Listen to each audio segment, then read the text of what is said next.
I really appreciate the opportunity to share the information I've collected about the history, the racial and ethnic history of Charlottesville since I've been doing my work initially through the Dialogue on Race, and then as the manager of the Office of Human Rights.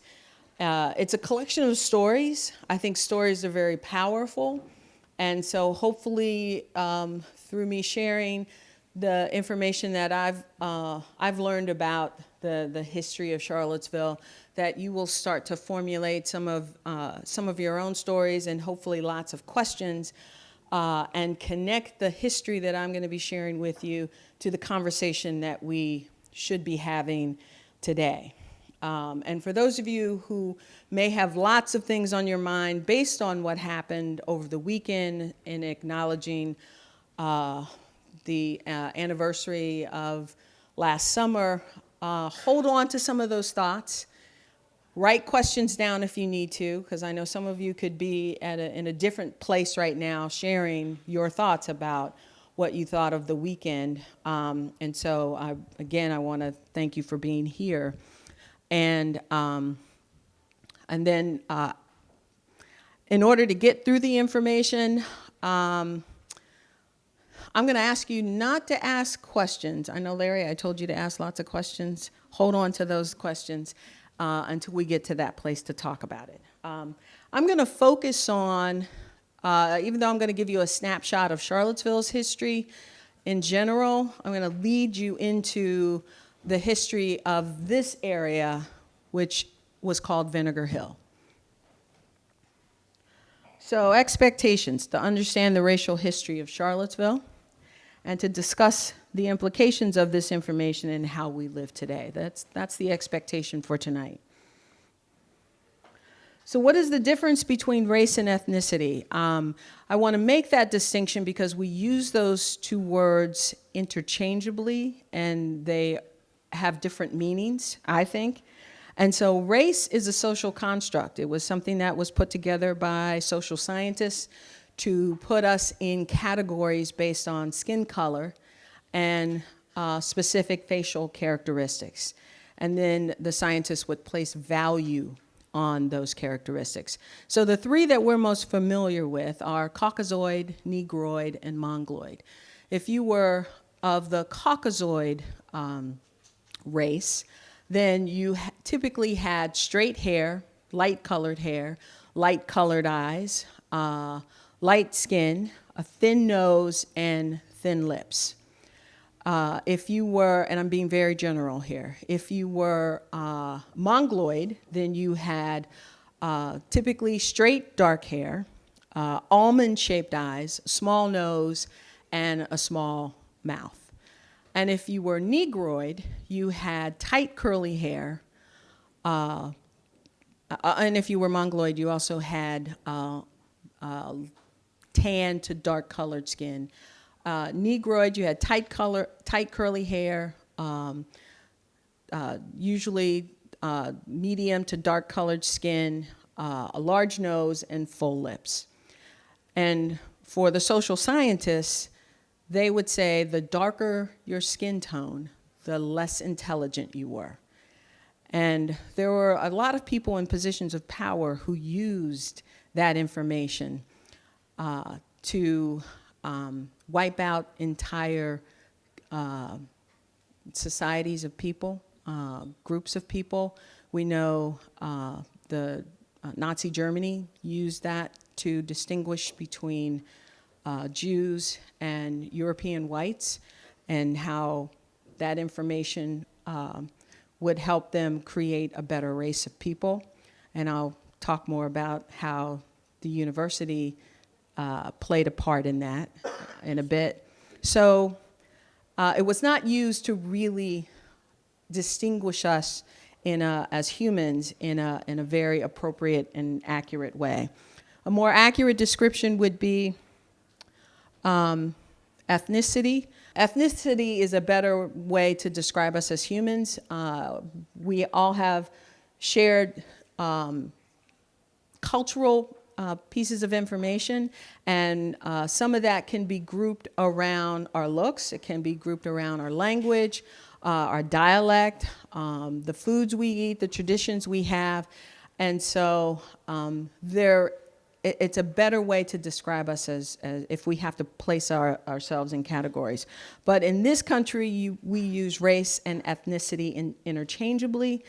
You'll hear me use that throughout the presentation, but I want you to be clear that race is a social construct.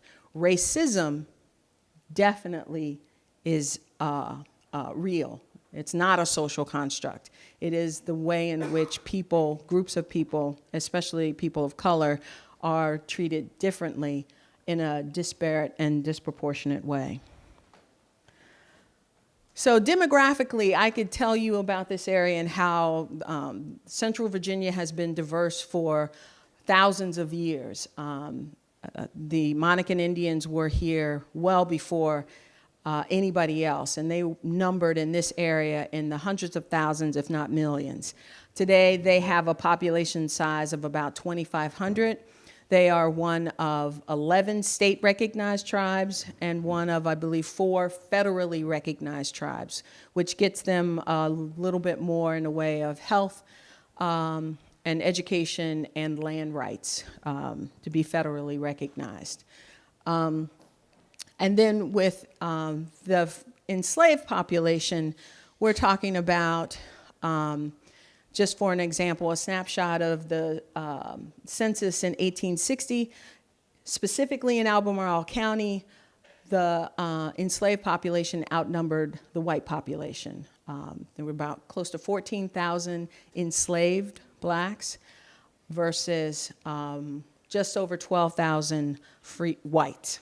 And there were approximately 400 freed blacks who lived in this area. Today, this gives you a picture of what the statistics are for specifically Charlottesville. We're pretty close to about 50,000 in our population size.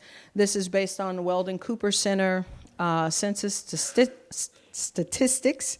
And as you can see, for the projections in 2020, which is not far off, they're saying Charlottesville is going to be hitting close to 53,000. That is very real to me, working for the city and seeing all the ways in which Charlottesville is changing. I don't see how the white population is going to drop that significantly, and so I don't know what they were basing their projections on for that. The black population, I can definitely see that that number being very real for us because of the difficulty in finding affordable housing and the fact that it's also difficult to find a job that allows you to move up in your workplace. The Asian and Hispanic populations are increasing in Charlottesville. The Native American population is trending down, unfortunately.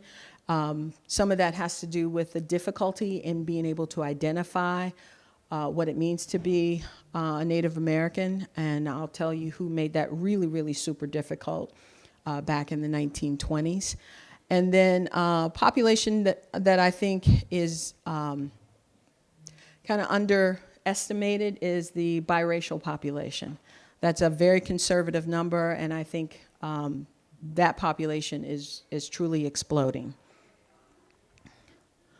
So just to go through some points in time as we get ourselves to the position of what happened in Vinegar Hill, you need to have some idea of how the General Assembly, the state of Virginia, created laws, helped create social norms that restricted where people could go, restricted how people could identify, and has basically created ways in which we have very separate communities because of skin color, which has also been reinforced with socioeconomic status. So in 1705, the Virginia General Assembly defined what it meant to be a servant. And that meant that if you were not a Christian in your home country and you were mulatto, Negro, or Native American, then you were considered real estate. You could be bought and sold at will. If you were white and you were not a Christian in your home country, you were considered an indentured servant, and it was a lot easier for you to buy your freedom as an indentured servant.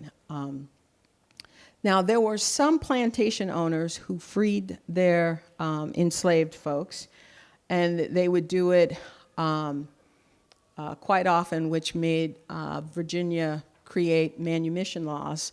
But just to give you some idea of where the auctioning of humans took place, it was just over in Court Square. That's where it primarily took place. The building on the left that you see there is the number nothing building. On that building is a plaque that talks a little bit about Black history in Charlottesville. And on the ground in front of that building is this plaque. It used to be on this building, just on the side where you see the car, on a slate. In Court Square, there were a lot of different slate plaques that were put up on a lot of the buildings, the historic buildings. And when that slate plaque cracked and the city was in position to replace it, the owners of that building said, "We do not want that sign back on our building." And so the city chose to put it on the ground in the sidewalk, because the city is responsible for the sidewalks, and they could put it there without anyone objecting. They didn't have a different place to put it so it would be more visible. So on the ground, unless you're looking down, you're not going to notice that in this area was the slave auction block. Now, that building, or that plaque in the sidewalk there was not the exact place of the slave auction block. It was somewhere in that area, because you had humans being bought and sold in front of the courthouses. The Albemarle County Courthouse is right across the street where the Jackson statue is located. And so before that building was put up, there was somewhere in that space the block. And someone told me that they remember seeing that block. Somebody had just moved it, either in the 50s or 60s. They just moved it, and it was over somewhere on the park side of the street. And then it disappeared, and no one knew what happened to it. But the Blue Ribbon Commission on Race Memorials and Public Spaces made one of the recommendations was to create a memorial to the enslaved somewhere in that Court Square space. We don't know what it's going to look like or when it's going to be put up, but that is one of the recommendations that has been approved by City Council. So in addition to Native Americans and blacks and whites who lived in this area, you also had Jews who were starting to move up from the Richmond area where the one synagogue was in the state. As the population in this area increased, people were moving more towards Central Virginia and beyond. And so the first documented Jewish family was of Michael Israel and his wife Sarah, which there's some speculation that Sarah may have been a mulatto woman because of her X signature. I haven't found out for sure, but that's a typical signature for either a freed slave or an enslaved person, because they did not know how to sign their name. So how many of you have ever seen Queen Charlotte? If you've ever been in my presentation, you've probably seen her. So Charlottesville became the county seat in 1762. Queen Charlotte, Charlottesville was named for Queen Charlotte. She also got married that year to King George. She was born in Germany, spoke fluent German, French, and English. And when she was 18, she was married to King George and became Queen of England. She ended up having something like 17 kids, was a pretty amazing woman. But there are no images, no official images of Queen Charlotte in Charlottesville, the city that she's named for. And some people think it's because she looks like this. Now, she was painted by a painter, Alan Ramsey, who was considered a realist in the way that he painted. He was the royal painter for more than 20 years. And he was also, I also remember reading that he was concerned about the abolition of slavery in England. So he may have been a realist and made sure that he showed Queen Charlotte's ethnic features because of that being important to him. But she was also described in the British press as having tight curly hair, a large nose, and full lips. She was made fun of because they thought she was ugly. But like I said before, she was considered also an amazing woman because of her focus on education, especially education for girls. I think it's called the Kew Gardens in England. She started those gardens, and she also was very interested in music. She also had an audience with a former slave named Equiano, who was from Virginia. He was taken from Virginia by a British sailor and changed his name. He wrote a book about his life, and he sought out Queen Charlotte's help to work on the abolition of slavery in the United States. No one knows if she was able to influence the king. Thomas Jefferson never met with King George or Queen Charlotte whenever he went to Europe. For some reason, they didn't get along. But there was an interest there that came through in some of the writings about her, some of it through the press and some of it through other stories about her life. So Queen Charlotte. Charlotte, North Carolina is also named for her. So I talked about the manumission of the enslaved, and initially Virginia didn't have a problem with slave owners releasing their enslaved folks. They made it official in 1782 and put it into law, but then there were a number of slave uprisings. Imagine people not wanting to be shackled and held in slavery. And so 10 years later, the General Assembly said, okay, if you release your slaves, if you free your slaves, then they have to register with the state. Otherwise, they risk being re-enslaved. And then about 12 years later, they said, oh, okay, if you free your slave, they have to leave Virginia.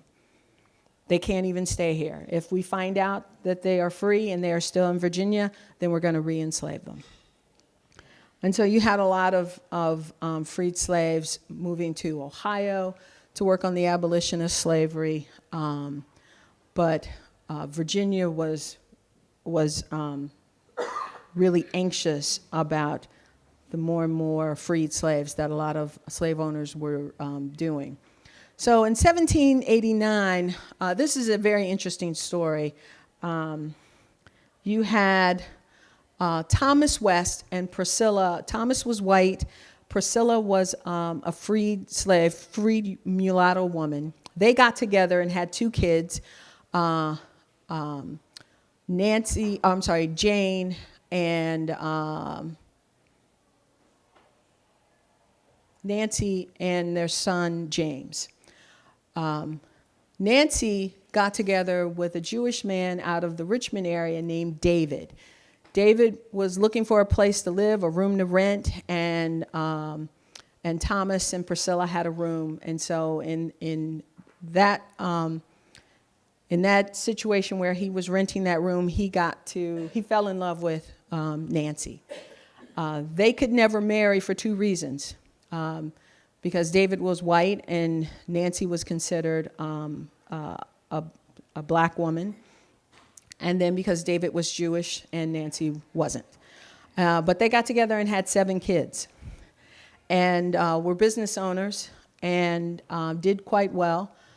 And of their kids, you had Julianne Isaacs marry one of the children of Thomas and Sally Hemings, Thomas Jefferson and Sally Hemings. And then you had another relationship where you had Tucker, who got together with Anne Elizabeth Fawcett, You had Tucker and Ann get together, and they moved to Ohio because they wanted to work on the abolition of slavery. But the most interesting relationship is between Jane and Jane Isaacs. She married her cousin, Nathaniel West. He died a couple of years later. But then Jane either became friends or got in a relationship with a university professor who owned Isabella Gibbons and William Gibbons. And even though Jane Isaacs was a freed black woman, she was allowed to purchase Isabella and William. And in the process, she also got John West. Now, John was not the biological son of William Gibbons. It is assumed that Isabella had a child, and it was either the UVA professor or another person who may have owned her, who was the father of John West. But in the process of Jane Isaacs owning Isabella and William, she then also acquired John and eventually adopted him. And when Jane died, John inherited her money. Isabella and William Gibbons there's a dorm now on grounds at UVA that is named for them. It's the first dorm that's named for former slaves connected to the university. And that just happened within the past 2 or 3 years, I believe. But John West became a real estate mogul, so to speak, in Charlottesville. He ended up owning something like 30 or more properties in the city, 30 or more properties in Albemarle County, and some properties in Fluvanna. West Haven is named for him. West Street is named for him. And there's a plaque over on West Street that talks about John and his history with Charlottesville. So this is just to give you a little tease as we move into talking about Vinegar Hill. In the early 1800s, it was considered the poor area of Charlottesville. And so as the railroad was being worked on and that was moving west, you had the Irish folks, poor Irish, who were living in that space in Vinegar Hill. I've heard several different stories about how Vinegar Hill got its name. Some of it was tied to actual vinegar falling off, barrels of it falling off horse trucks and making that space stink.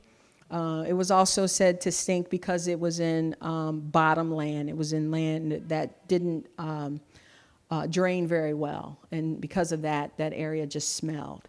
And that's why the poor people were pushed into that space. Also because the Irish were living in that space and they sang a lot of Irish songs. One of them was the Battle of Vinegar Hill, and it was assumed that that was one of the reasons why Vinegar Hill became the name of that neighborhood. But as the Irish moved out and we got closer and closer to the end of the Civil War, as more and more blacks were either being freed or definitely after the Emancipation Proclamation, that started to become a predominantly black neighborhood. And so this is West Main Street as you're looking down toward the university. At the bottom of that screen would be the Lewis and Clark statue. So the Emancipation Proclamation happened in 1863. A lot of things started to change. Some of it was related to education. Some of it, so you have here the Anna Gardner, who came down from New England to help start the freedmen schools that were popping up all up and down the East Coast. And this freedmen school eventually became the Jefferson Training School, which eventually just became the Jefferson School. One of the first black teachers to work for Anna Gardner at the Jefferson School was Isabella Gibbons. Her husband, William Gibbons, was the first pastor of the first black church allowed to organize in Charlottesville. If you ever want to find some interesting reading about how people of color were restricted in their movement, read the slave codes of Virginia. And it gives you all kinds of crazy rules about what blacks could do and what their owners could do to them. And one of them was that no more than two blacks could be together without being supervised by a white person, which was why at church, you always had to have, the blacks couldn't have their own church unless there was a white person there supervising them. And so when the Emancipation Proclamation happened, the first colored Baptist church was allowed to organize. We think with the assistance of the folks over at First Baptist Church on Park Street. So now when you say you're going to First Baptist, you have to indicate whether it's on West Main or Park Street. But they do have a connected history.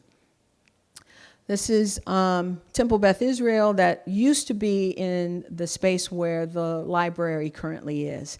And then the federal government came in and said, we want this space for a courthouse and a post office. And so the synagogue had to move.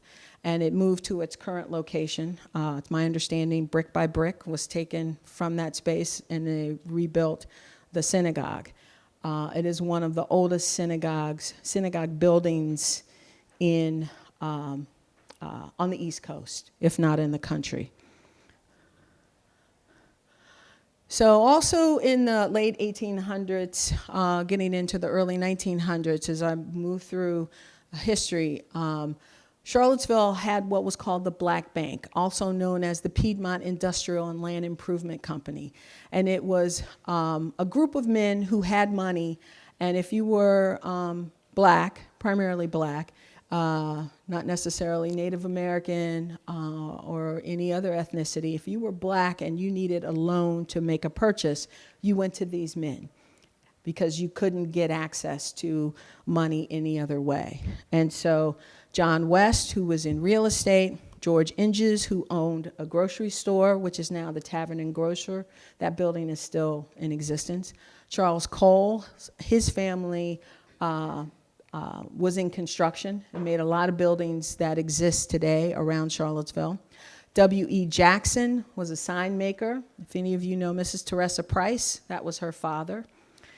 Benjamin E. Tonsler was the first black administrator at the Jefferson School.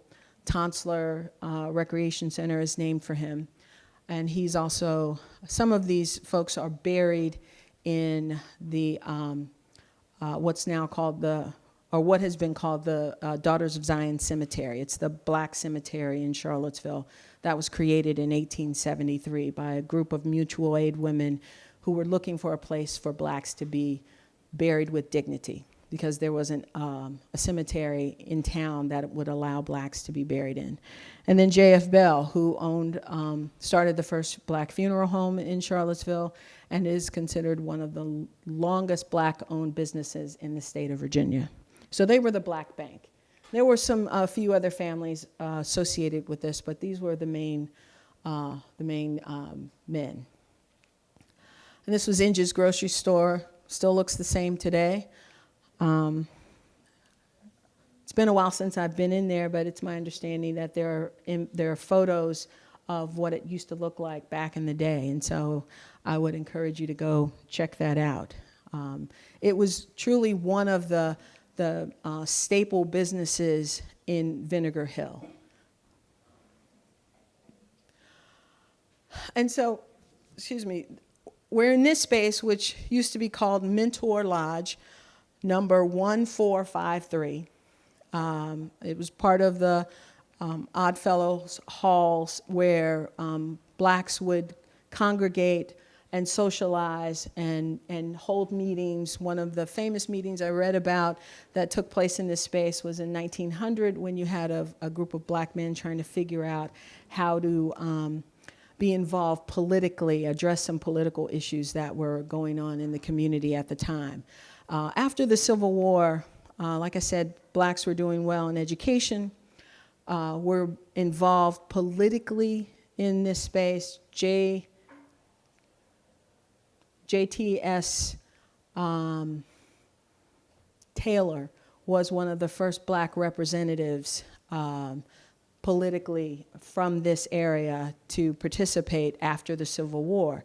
And then you had a lot of white folks who did not like the fact that you had people of color starting to acquire power, whether it was financially, whether it was through education, or whether it was through real estate or politics.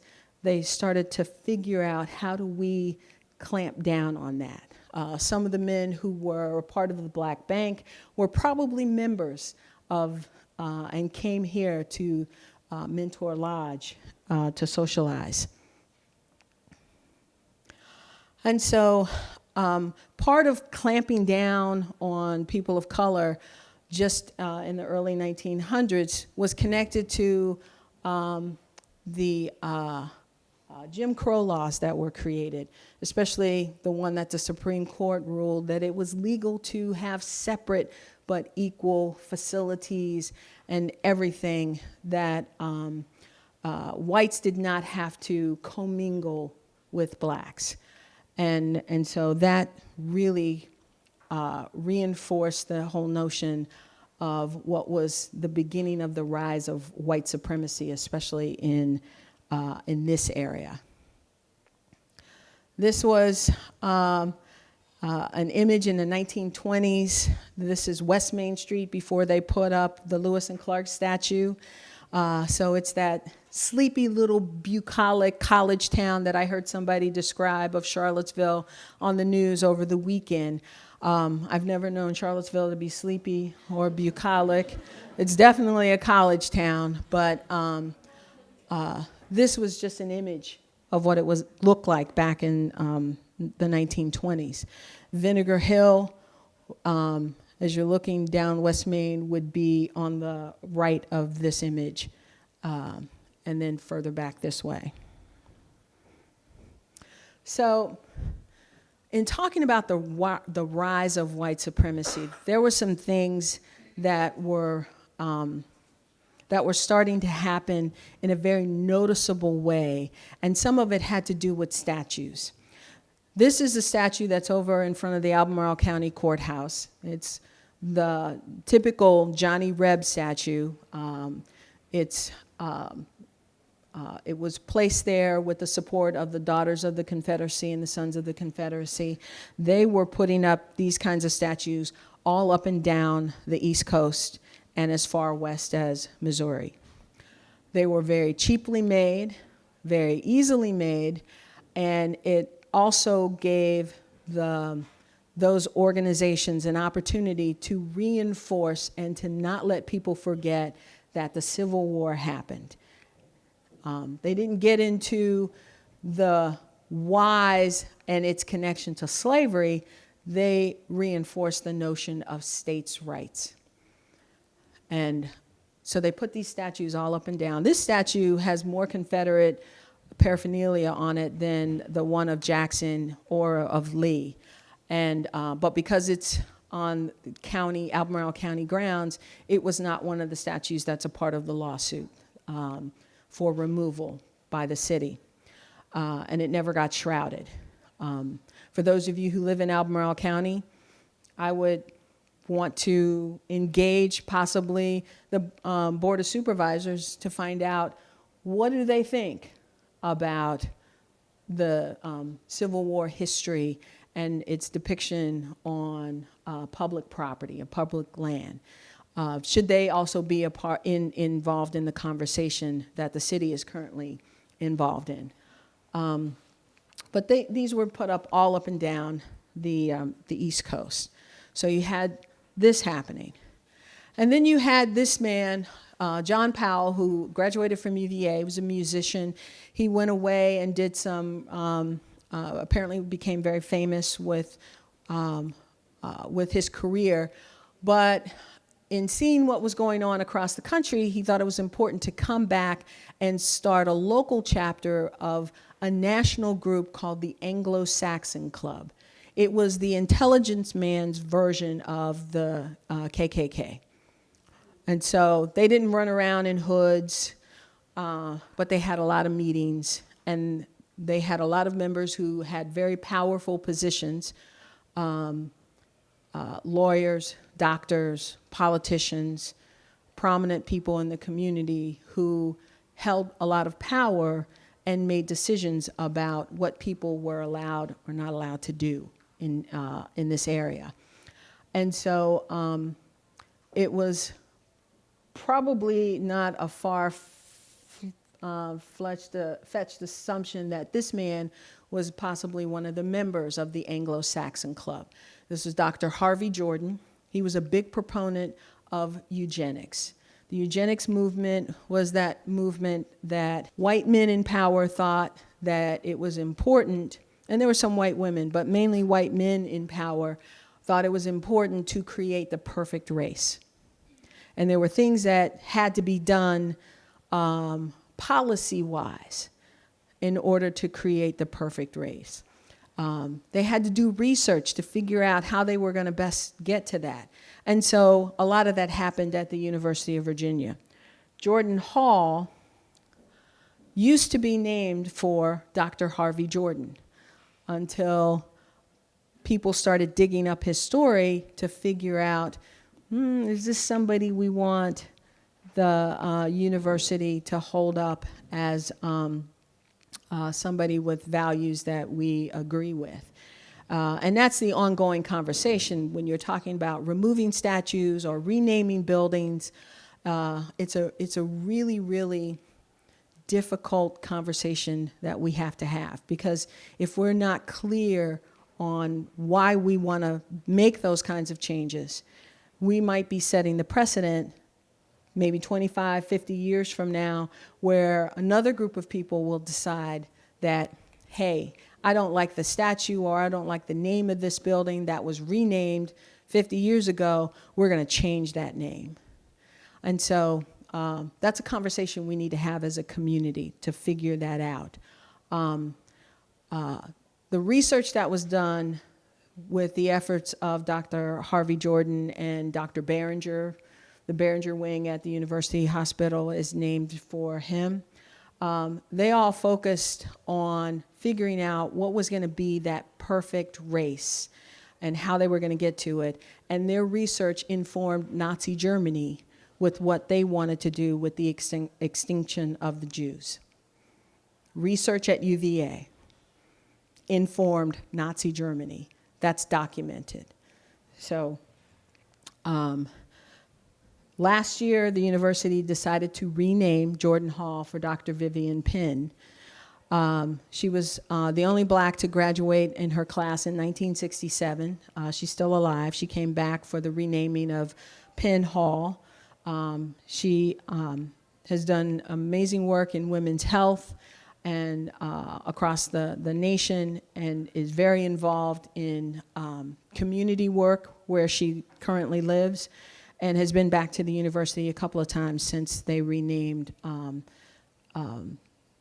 Jordan Hall for her. And so,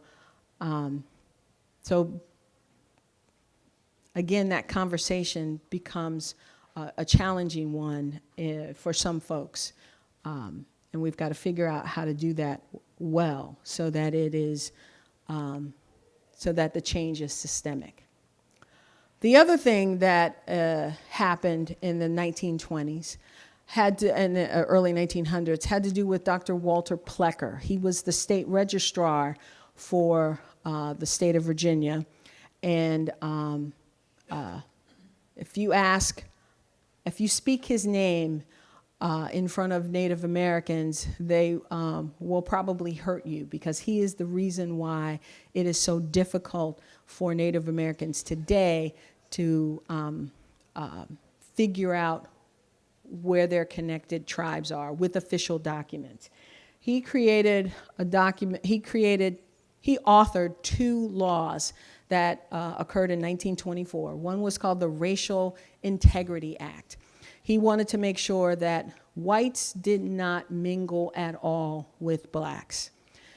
He would fine the county registrars, the people who were responsible for documenting births, deaths, school records, marriage licenses, if they put the wrong race on those documents, then they could either be fined or jailed.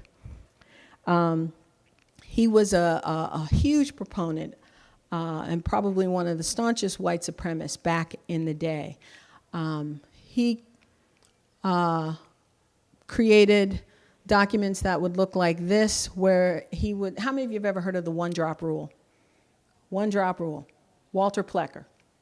Okay? He was the guy who we think coined that term.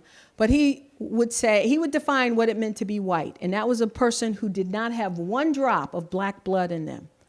Not one drop. And then he was also going to say, you can't have one drop of native blood in you either. And then there were some white folks who said, hold on, wait a minute. We're connected to the royalty of Pocahontas. And so he made an exception. As long as that white person did not have more than 1/16 of Native American blood, and that Native American blood did not have any black blood in it at all, then you could say you're white. He got to define it. And he would write letters like this. We have a report of the birth of your child. This was a letter sent to a woman who lived in Lynchburg back in 1924. They had just established the law, the Racial Integrity Act. And the midwife had placed on the birth certificate that the mother was white and the father was white. And he wrote to say that we have a report of the birth of your child in July and signed by the midwife. She says that you are white and the father of this child is white. We have a correction to this certificate sent to us by the city health department in Lynchburg, in which they say that the father of this child is a Negro. This is to give you warning that this is a mulatto child, and you cannot pass it off as white. A new law passed by the legislature says that a child who has one drop of Negro blood in it cannot mix with white children or other white people. And she has to fix this, because it's a terrible thing if blacks were to, coloreds were to mix with whites. He was so adamant about keeping people separate that if he found out that you passed for white and you were buried in a white cemetery, he dug you up and reburied you in a black cemetery. That's how much he hated and wanted to make sure that the coloreds were separate from whites. Kind of a funny ending to his story. So he was in Richmond, and he steps off the curb to cross the street, and he got hit by a car. Somebody just clap. I'm just saying karma. All right, karma. But the other law that he also authored was the Sterilization Act. This is Carrie Buck, and that's her mother. And she was considered feeble-minded. She lived in Charlottesville. She was white. And this is where the Sterilization Act not only affected black people, but also poor white people. When you're talking about eugenics and creating that perfect race, you can't have poor white people mixing with white people whose stature or whose bloodline is higher than other folks, right? So they created the Sterilization Act. The mother tried to fight it and lost. This is the historic marker that is on Preston Avenue at the bus stop over near the Region 10 office. And it tells you the history of the Sterilization Act and Carrie S. Buck, and how in Virginia we sterilized people through 1974. We sterilized over 8,000 people. There are people still living today who were affected by this law. And if you were considered insane or an idiot, or if you had epilepsy, or you had a propensity toward criminal activity, that gave the state the justification to sterilize you. So all of this is happening, the statues, the rise in Klan membership that was now in the millions. They were marching up and down the streets in New York City, in Washington, D.C. They marched here. Deja vu, right? 2001, Mitch Van Yerries introduced a bill to express regret. So, you know, somebody apologized, but nothing else was done. City of Charlottesville in 2011 apologized for Vinegar Hill, but nothing else was done. This was the fruit of Paul Goodloe McIntyre. He donated 5 parks and 4 statues to the city of Charlottesville. The 5 parks were McIntyre, Lee Park, Jackson Park, and Belmont Park. Those were the parks for white people. And Washington Park was donated for black people. Washington Park used to be the place where they quarantined people who had tuberculosis. It was also considered bottomland, and so it sometimes smelled, didn't drain very well. But that was the place that Paul Goodloe McIntyre said black people were allowed to go there. The 4 statues that he donated were the Lee statue, the Jackson statue, and then the only 2 statues in the city of Charlottesville that depict people of color. The Lewis and Clark statue that has the Sacagawea cowering behind the 2 men, and the George Rogers Clark statue that is across from the graduate that has Clark shooting at Native Americans that are on one side of the statue. York is even missing. The enslaved man York, who was owned by Thomas Jefferson, is not even on the Lewis and Clark statue. The only place York is memorialized is in York Place on the downtown mall. That space is named for him. It's that building that's owned by a black family, and they named it after York. And there is a painting or a tile piece of artwork inside that space honoring York. So those are the only things that have any depiction of people of color in Charlottesville. So the story around the history of the statues and how they got placed there, I mean, Paul Goodloe McIntyre was born and raised in Charlottesville, went to UVA, became very rich, wanted to give away some things back to the community. That's when he donated the statues and the parks. In his letters or documents about why he donated the statues, it was to honor his parents. It was not about memorializing the Civil War. So this is going to be an interesting outcome from the judge to figure out, are these war memorials or are they just pieces of art that the city has permission to do whatever they want with it?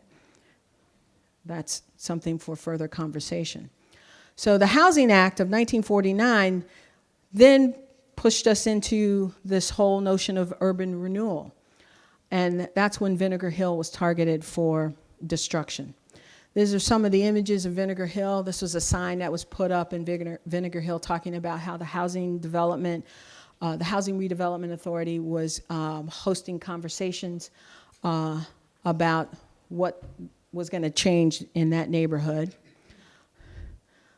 This is the top of Vinegar Hill where a lot of the businesses, there were about almost 40 businesses, black-owned, co-owned black businesses that were destroyed, either had to find another place to go, and then if they couldn't, they were lost.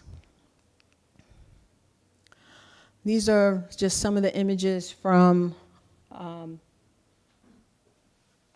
this book right here that you can get at the Jefferson School.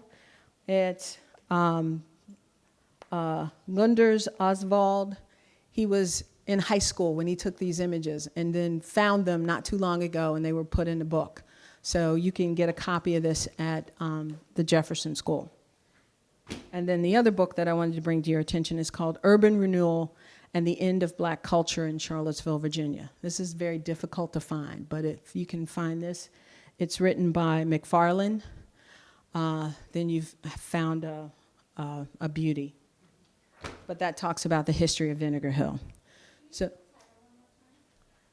it's called Urban Renewal and the End of Black Culture in Charlottesville, Virginia. McFarlane is the author. So the next two images I'm going to show you have to do with the health inspectors trying to figure out how can we justify shutting down this neighborhood. And they basically went to the houses that were owned by slumlords because they refused to put indoor plumbing or running water inside the houses.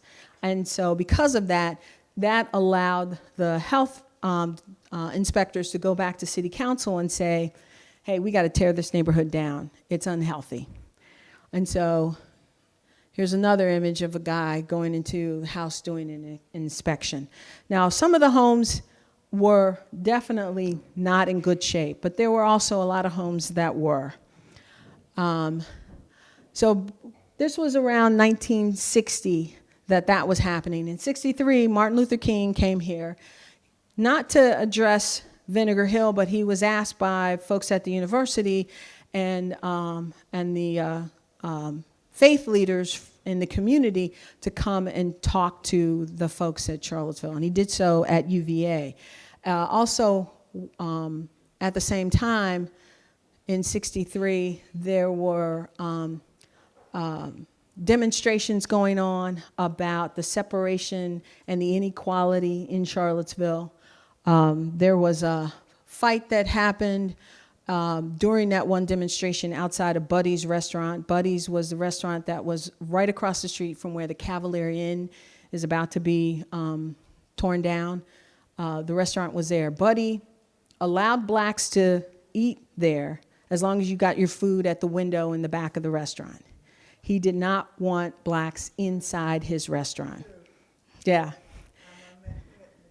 There you go. And so all of this is happening under the umbrella of all that stuff that's been happening since the Civil War and beyond and before that with the institution of slavery. And so even though there was this desire to create equity after the Civil War, it quickly got shot down with the Jim Crow laws, and it perpetuated with the influence of white supremacy. And then we had even more laws that on the surface looked like they were to benefit the entire community, but you had neighborhoods, predominantly black neighborhoods, that were being destroyed.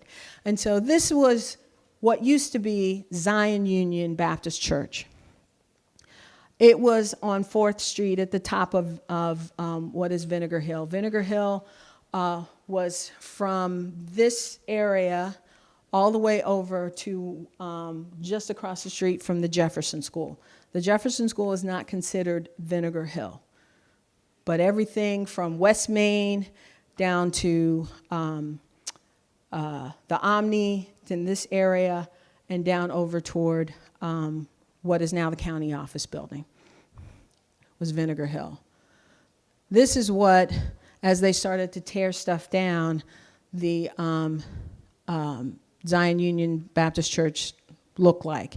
They had to move and their church rebuilt, luckily, fortunately, across the street from the bottom half of Washington Park. But almost 600 people were displaced from that area. A number of people owned their home, owned some of their businesses, and then they had to leave. There is a Vimeo film that you can watch for free. It's about 20, 25 minutes called That World Is Gone.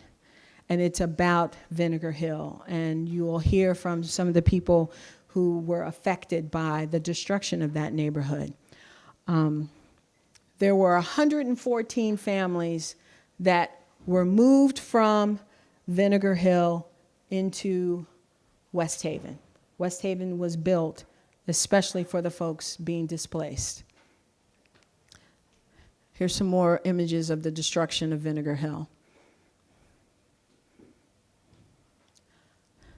And this is the construction of West Haven. So you start to see how there was all kinds of propaganda trying to encourage mainly poor black people to move into these garden apartments, these lovely garden apartments. And so here's an aerial view of West Haven. And you can see that street right here. This is Hardy Drive. This is West Main up here. You can see the Amtrak station, or the train tracks. And then the currently today, the humongous apartment buildings that are being built right here, and it's creating a canyon effect, and it's taking away the sun from the folks who live here. If you walk down Hardy Drive and look up in this direction, the students primarily living in these apartments can look down and hover over West Haven. It's a very ominous feel. So this is an aerial view of what Vinegar Hill looked like when all of the houses and buildings were still there. And so then City Council decided that based on the plan that the Housing Authority put before the Chamber of Commerce approved it, and they decided they were going to have the citizens of Charlottesville vote on what to do with Vinegar Hill. Now, this was before the Voting Rights Act. We still had a poll tax in Virginia. So you can imagine who got to vote on the destruction or the maintenance of their neighborhood. It wasn't a lot of the folks who lived there. And so even though it was put to a referendum, everyone said, okay, we're going to take that. And when they took it,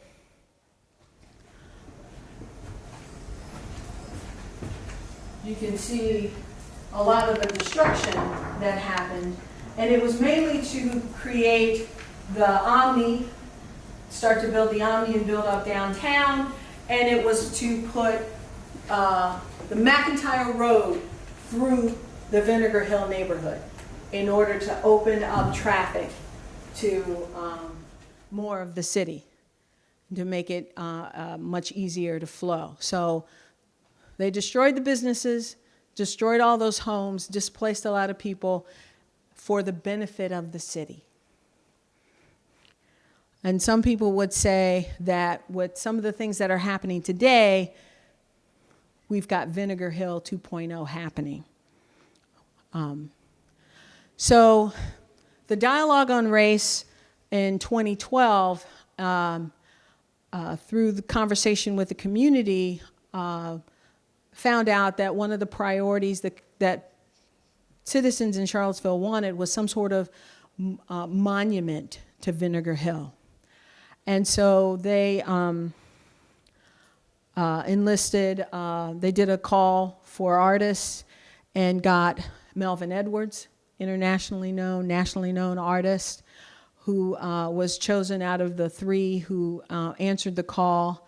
And the maquette that he created looks like this.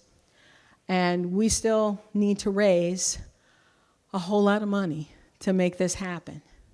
It's his vision based on what he saw of the Lee statue and its juxtaposition to its size and the impact on the city.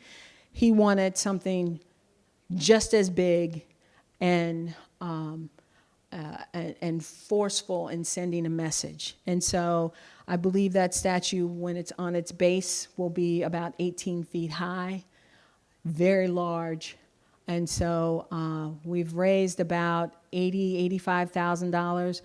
We, with the increase in steel, I've been told that we probably have to raise another $400,000 to $500,000 in order to make this happen. He's giving us a discount on this, if you know anything about Melvin Edwards' work. And so that's where we are with talking about this story. It's about a neighborhood story. It's about how it is enveloped in the history in all the things that happened leading up to this place. And so I just want you to sit with this for about a minute. I'm not going anywhere, so if there are any questions, I will also answer those. Can we thank Charlene?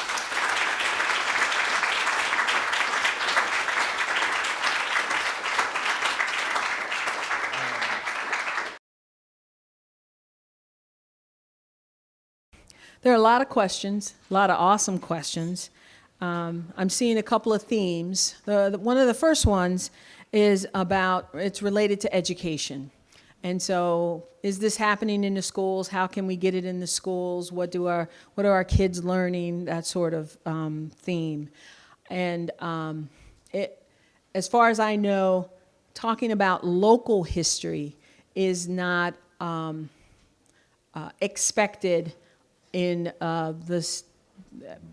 general, whether you're talking about local history in Stafford or local history in Virginia Beach. It's not expected. There is for the elementary school students, there is a focus on community, fourth grade. There's, but as you get into upper elementary, middle school, you're talking about, state history, government, and understanding government, and that doesn't necessarily talk about your locality or the things that happen specifically in, for instance, in Charlottesville or in Albemarle. And so there has to be a concerted effort, a very meaningful, purposeful effort to talk specifically about what happened here, and to help students connect the dots. Because some of the things that we would expect not to be happening again, and there were references to what is Vinegar Hill 2.0, so I'll come to that. If they don't understand, what's happening now relative to what happened in the past. And then how can they participate as citizens in making sure that it doesn't happen again, or to be a part of trying to affect change. You affect change in a systemic way if you understand the system. It's not enough to just go and yell and protest. You also have to understand the system if you want systemic change. And so one of the things I'm proud to be able to say that I'm involved with for the Charlottesville high school staff, all of the staff, will be taking a racial and ethnic history bus tour on Friday. And so I just finalized the logistics today with the principal, Dr. Eric Irizarry, and we're gonna go around town. We'll start out in City Hall, we'll go to Court Square, we'll go over to UVA. We're making sure we're driving through the neighborhoods so that the teachers and the educators, the people in that building can see where their kids are coming from and what has happened in those neighborhoods that might affect their story, and how they need to be aware of that when they engage with kids in their school. Yes? Is there a way to, say, UVA people wanted to go on that trip, or other places in town? Is there a way to organize it for other groups? That sounds amazing. Yes, there is a way to organize that, and I am aware of, for instance, the 400th anniversary of the first slave ships coming to Virginia, to the colonies, is next year, and there's a pilgrimage to Jamestown, a number of different pilgrimages this year, and this one is to Jamestown. And part of acknowledging that is to talk more about the racial and ethnic history. And so I know that I'm working with Elizabeth Shalou with Beloved Community Seville to organize some bus tours during that time. And I've also, through the Dialogue on Race, have a group of people, a work group, whose focus is on history and how do we get it out to more people. And in addition to me teaching them this presentation and the others that are similar to it to them so that they can get out more, and it doesn't have to just come from me. They're learning it, and then we're going to try to organize some regular bus tours with the help of Jaunt, because you can get in one of those small buses and they can get around the community. Right now, it's a tour that probably takes about 90 minutes. So that's the education piece, unless there's a specific question that is burning that someone would like to ask about education.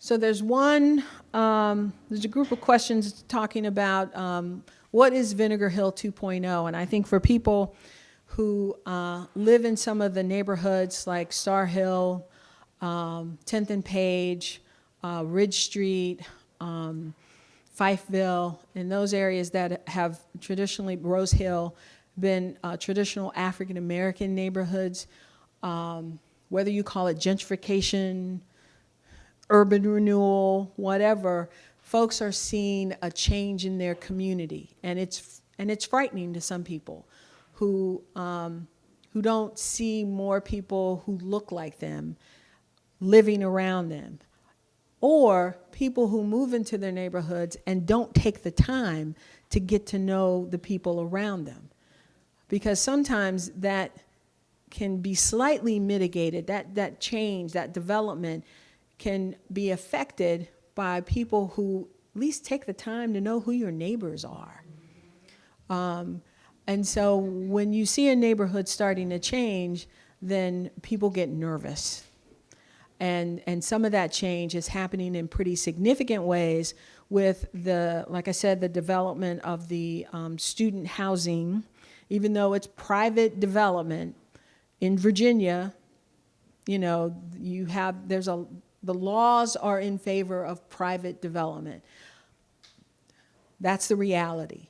And so then I think what we're trying to do, what people are trying to do who are aware of that and want to try to offset a lot of that change with the creation of either affordable housing or, it's not just enough now to throw money into a fund for affordable housing. It's not even just enough to say that you're going to make a certain percentage of the development that you have affordable, because with the housing study that was just done, we know we're down about 4,000 units of affordable housing in just the city alone. Okay? Every little dollop of land that is undeveloped is being developed, and a lot of it is being developed for density, and because of that, you can create some spaces that are, expensive, and so for the folks who were born and raised in Charlottesville, who are trying to stay here with their family, it becomes very challenging to not just own a home, but to even rent in town. And some people are connecting it to the university.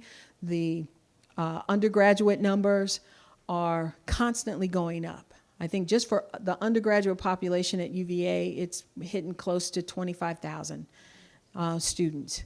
Where do they live? They don't all live on grounds. And so these developers, by right, develop these apartment buildings that are not necessarily in place for a single mom and her two or three kids, or family with even one child. They are set up as little studios, your own bedroom with your bath, and a common space for students. And that's what's filling up that space on West Main, those massive apartment buildings. And so we've got more and more students who are driving up the population numbers in Charlottesville, but that means, you know, either more options for graduate students to try to rent in other places, in private homes around town. There's not enough housing. There's not enough affordable housing. So some people see that as Vinegar Hill 2.0. The fact that we're still struggling with assisting with minority and owned and co-owned businesses in town makes people feel like, you know, this is not a town that is for everyone. It's not as welcoming as Charlottesville wants to feel that it is. And because of all the things that the city is struggling with, then we look to our neighbors in Albemarle County for assistance. They've got all kinds of land, right? And so where is the affordable housing? Where's the partnership happening so that we create those spaces for people who we want and we need to be employed in this area? Where do we create those spaces for them to live? And so we've got to work that out. And that's where it all can't be on the backs of just one government entity. It has to be a conversation that's had by lots of different partners. I had a question in here that I want to throw out to you all. And I would be very interested in your thoughts on, and it has to do with Common House. There were a couple of questions related to the existence of Common House and what does that mean in the space of Vinegar Hill and with its history. You know, is everything in your mind being done as community members to honor the history of the Mentor Lodge? Do you feel like this is a diverse space? You know, and keeping it real, what do y'all think? There were so many questions. We have representatives, excuse me, as you say, we also have an official representative, probably an official answer for that, I would think. But I think that would be good to hear because I've had some great conversations with Common House folks. I want to hear from other members of the community. Yes. So I'll just put out there that that was a concern of mine and is a concern of mine because there's a barrier to entry that's monetary. In order, it's like, you know, it's like a club, and it's also a workspace, but it is a privileged space because of that barrier to entry. And I have very like feelings that I don't know, you know, I don't know how to reconcile it being here and part of Vinegar Hill and sort of honoring Vinegar Hill with the barrier to entry, because it is like, it's almost like the affordable housing, right? Right. Like, you know, kind of same issue. So I just wanted to throw out that I have concerns there, and even though I really have gotten the feel, and I don't come here all the time, but I've gotten the feel that there is a real, like with something like this, like, you know, to put on something like this or to have a picture like that on the wall, I think there is a real sensitivity or desire for sensitivity there, which I don't mean to bash by saying this at all, because I appreciate that and respect that. But there is a dichotomy or a sort of a two-sided thing here that's just weird for me. Yeah. Anybody else? It doesn't look very diverse. I'm sorry? In looking around, it doesn't look very diverse. You mean of the people in here right now? Yeah, and that's an issue with not just, you know, Common House. I'm in the Office of Human Rights. A lot of events that I run sometimes aren't as diverse as I would like them to be, but then that means I've got to work a little bit harder at making sure I reach the audience that I need to reach and to make sure I'm hearing from as many different people. It is a challenge for all kinds of different entities, whether it's a private business, government, schools. When you think about, I used to help recruit for the Albemarle County Schools when I worked for them. It's hard. When you're talking about, what is diversity? That's a question that we don't talk about enough. It's not just about skin color. For me, it's a very broad category. But then in all the ways that we don't see diversity in the ways that we think we need to see it, then how do we get those entities to make sure they're paying attention and that they're listening? And those would be some of the concerns that I would have, What's the, not just about membership, but what's the involvement in the community? Events like this are critical when you're talking about reaching out to a body that may not necessarily be a strong part of your membership.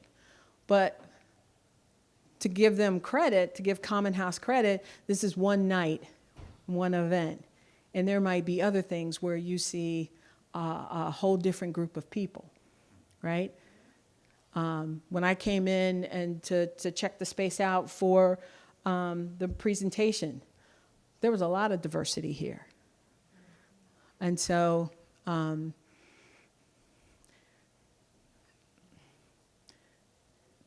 some patience, but definitely asking a lot of questions and putting people on the spot is where you get answers to things like that and you feel like maybe change is happening. You can't let people off the hook. Any other thoughts about? Yes, hold up. I'll come to you after her. I'm just speaking in general about the compounds and their, Can you speak up just a the little? owners. Mhm. Not only that they deal with the common house and interact in diversity. Mhm. It's out in the public too, the Boys and Girls Club, which is that's out in Beth. Mm-hmm. So it's not only just here. Yeah. In this business, well, with all their businesses, not just there. And even there, when they spread their love all over, it's just not their business. Yeah. What were you gonna say?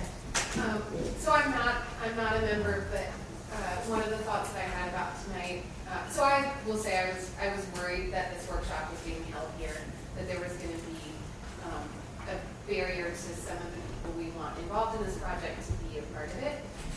And I talked to a bunch of people who were involved in putting it together, and really loved the answers that came out of it.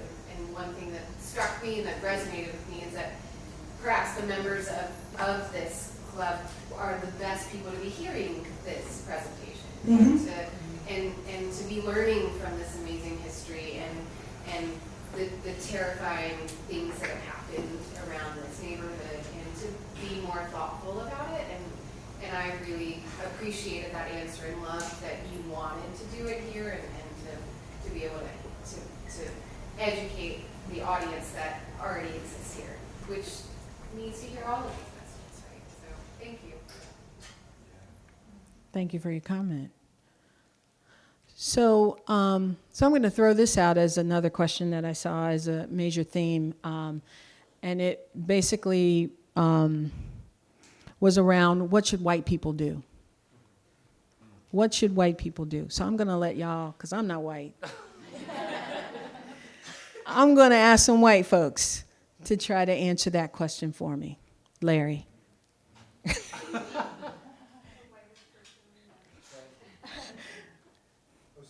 speak for all white people. Thank you, because I knew you could represent. No pressure. Yeah.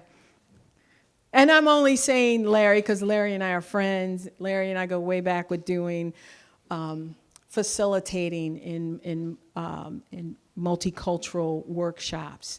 And so I know he's got lots of thoughts, lots of wise thoughts. Oh, you're kind. Well, what you said was true about us. I still see, for me, and I mean, the trap is always that if I'm in a dominant class, so I am around being male, and I am around being heterosexual, being white, or at least identifying as white, because I'm Jewish, and so I can also play my Jewish card and say, really? I don't get all of that privilege. But anyway, with all the privileges, whatever those groups are, this is what I think, and that's not an original thought, we get to, whatever we are, act like individuals. And the people who are not in whatever one of those groups carry, I don't know if it's a burden, but it's work of identifying with the whole group. So, for instance, as a Jew, if I read in the paper that some Jewish man did something really stupid, it's easy for me to go, oh. And I think, wait a second, I'm not every Jewish man. But it's part of that when you're in the lower class identity. And so when the person who's Christian says to me, oh, well, I just relate to everyone as an individual, I think, oh, just shut up. You know? Except that I'm that guy too. Because when I'm male and a woman brings something to me about injustice or not inclusion, I'll be like, well, we're all individuals here. It's all different. Everybody's different. And so the thing is, I don't think the dominant class owns its group identity. So, for instance, as a male, white male, you know I'm just mansplaining the hell out of this thing. As a member of this group, I take up a lot of airspace. I got to be right. I have to have the power. And if I think that's who I am when I'm talking to somebody, I'm going to be really quiet. That's not a lot of individualness. But until we do that, until we're willing to get our group identity, even when we're in the dominant class, I don't know how these conversations are going to match up, because it's just too easy not to take any responsibility or just feel shame or guilt and then get out. Because I know I didn't do it, and I can still easily say these acts of all the isms are individual acts. And I know that's not the case. But when you're an individual and you define yourself that way, and in America we give each other so many props for individualism, like that's what we're all supposed to be, then it's really challenging to take any responsibility at all. Well, except to say I'm really sorry that you're not getting a break, that I got unearned privileges, and I'm sorry. But I don't know that that's going to make anything change in our culture. Right. You know, I mean, so anyway, those are my thoughts right now, and I'm rattling around with, I've been around here. I mean, I cut through the Staples parking lot, and I just see it's a cut through to get to a better parking spot, and I didn't get that I'm actually walking through people's lives and the past, and people's grandparents, and the homes and where they played. So, for that, I'm really grateful to you doing this work and everybody's listening. I don't know if that contributes, but that's Larry's answer. Thank you, Larry. Thank you. Well, I was going to say, because I wanted to find out, what do people of color think needs to happen? I don't know if that's going to be where your answer was going. Hi everyone, my name is Ebony. Hi, Ebony. It's nice to see everyone here. I can't speak for all people of color, but I do work in diversity, equity, inclusion, and I'm also a therapist, and so I think about transformation a lot, like what would happen, what might happen, what could happen, what would it look like. And one of the things that I've been spending a lot of time thinking about recently and trying to convey in various spaces is that just to bring it back to what you were talking about in terms of how Common Ground is living up to the space. And so I thought about membership as safety, and I thought about membership as exclusivity, and the sort of juxtaposition of those versus the Mentor Lodge and Common Ground as it is today, and whether or not, and how each of them would claim both of those pieces at some point or another. But one of the things that I've been trying to kind of bring to the forefront is that we talk a lot about, this whole presentation is really kind of leads us to what the impact is and what the tangible impact is on Black communities. And I think that that's necessary, and for all of us to have that understanding and that history. But one of the things that we don't often talk about but contemplate is, what is the impact on white lives to be so isolated and separated from a particular community. And so I talk a lot about healing that injury of separation and bringing to the forefront the actual loss. Like, what is loss? So we often think about ameliorating these things or mitigating these things as an act of social responsibility or giving something to someone else, as opposed to reclaiming relationships that we have been cut off from. And so, to me, when I think about what white people need to do, is I imagine a scenario in which you feel so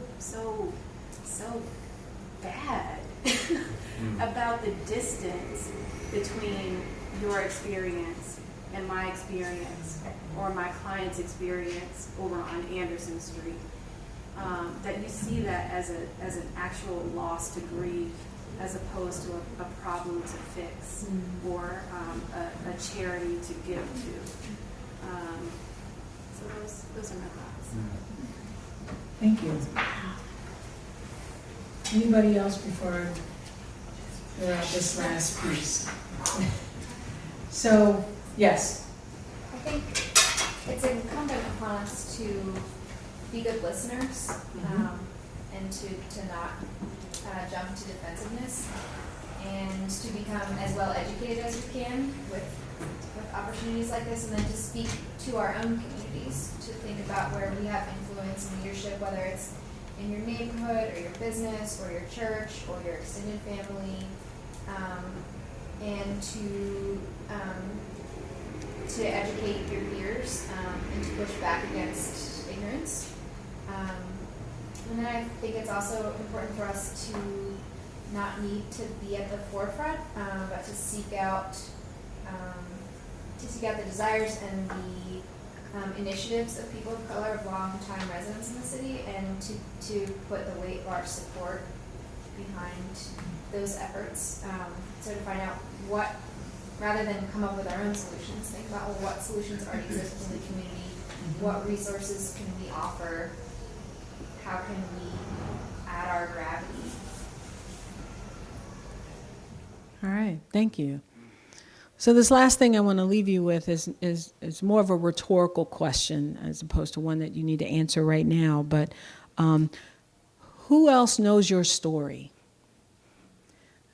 Especially, looking around this room, you might have come with a couple of people. How well do they know your story? But more importantly, for the folks who don't look like you, who else knows your story? As I said in the beginning, stories can be incredibly powerful. It helps put a face. It might help build a relationship to some of these things when you talk about Ebony, loss and being able to connect in that way. It has to become personal. We can intellectualize this mess all day, and we are really good at it in Charlottesville. Dialogue is important, but we got to also feel it. It's got to be here. And if it's not personal, that you're concerned about what's happening to other communities in Charlottesville and Albemarle, if it's not personal, if you don't know anybody who is impacted by the laws and policies around being transgender or lesbian or gay, if you don't know anything about that and it's not personal to you, then it's really easy to distance yourself from that. And so who else knows your story? That would be my challenge for you all, is to make sure somebody else hears who you are about, and more importantly, just as you just said, you listen to somebody else's story. If that's one takeaway that you can have from tonight, and listen to somebody else's story. Thank you.